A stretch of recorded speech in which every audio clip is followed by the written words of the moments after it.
বাংলাদেশের মন্ত্রিসভায় special response battalion SRB আইন 2026-এর খসড়া চূড়ান্ত করে অনুমোদন করা হয়েছে। মন্ত্রিপরিষদ বিভাগের সবুজ সংকেত পাওয়ার পর আইনটির খসড়াটি এখন ভোটিংয়ের জন্য লেজিসলেটিভ ও সংসদ বিষয়ক বিভাগে পাঠানো হয়েছে। এর আগে সাধারণ মানুষের মতামত নিতে প্রস্তাবিত এই আইনের খসড়া স্বরাষ্ট্র মন্ত্রণালয়ের অফিসিয়াল ওয়েবসাইটে প্রকাশ করা হয়েছিল। লেজিসলেটিভ ও সংসদ বিষয়ক বিভাগে ভোটিং প্রক্রিয়া সম্পূর্ণ হওয়ার পর এই খসড়াটি বিল আকারে জাতীয় সংসদে উত্থাপিত হবে। সংসদ অধিবেশনে আলোচনা ও ভোটাভুটির মাধ্যমে বিলটি পাস হলেই তা পূর্ণাঙ্গ আইনে পরিণত হবে। স্বরাষ্ট্র মন্ত্রণালয় সূত্রে জানা গেছে, এই নতুন আইন প্রণীত হলে আইন শৃঙ্খলা রক্ষাকারী বাহিনীর কাঠামোতে বড় ধরনের পরিবর্তন আসবে।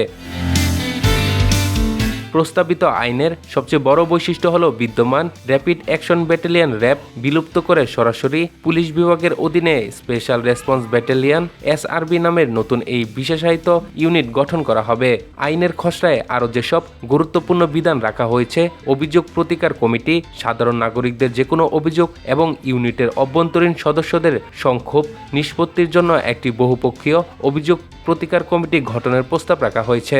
তদন্তের ক্ষমতা প্রস্তাবিত খসড়া অনুযায়ী অন্য যে কোনো আইন যাই থাকুক না কেন, এই ইউনিটের ক্ষমতাপ্রাপ্ত কর্মকর্তা তল্লাশি, আটক, জব্দ ও গ্রেপ্তারের ক্ষেত্রে ফৌজদারি কার্যবিধি অনুযায়ী সরাসরি তদন্তকারী কর্মকর্তার ক্ষমতা প্রয়োগ করতে পারবেন।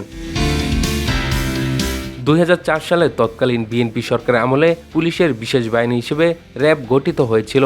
শুরু থেকেই এই বাহিনীর কার্যক্রম নিয়ে বিভিন্ন মহলে বিতর্ক ও বিচার বহির্ভূত হত্যাকাণ্ডের অভিযোগ ওঠে। পরবর্তী সময়ে বিগত আওয়ামী লীগ সরকারের আমলেও বিভিন্ন ঘটনা বিতর্ক বাড়লেও আন্তর্জাতিকভাবে বিভিন্ন কঠোর পদক্ষেপ নেওয়া হয়। বিশেষ করে কক্সবাজারের টেকনাফে একরামুল হক হত্যাকাণ্ডের ঘটনার পর এই বাহিনী ও এর বেশ কয়েকজন সাবেক ও বর্তমান কর্মকর্তার উপর নিষেধাজ্ঞা আরোপ করেছিল যুক্তরাষ্ট্র। পরবর্তীতে 2024 সালের ডিসেম্বরে রাজনৈতিক পট পরিবর্তনের পর গঠিত পুলিশ প্রশাসন সংস্কার কমিটির পক্ষ থেকেও আন্তর্জাতিকভাবে র্যাব বিলুপ্তির জোরালো দাবি জানানো হয়েছিল। বর্তমান অন্তর্বর্তীকালীন সরকারের এই পদক্ষেপের মাধ্যমে সেই প্রক্রিয়ারই প্রাতিষ্ঠানিক রূপ লাভ করতে যাচ্ছে।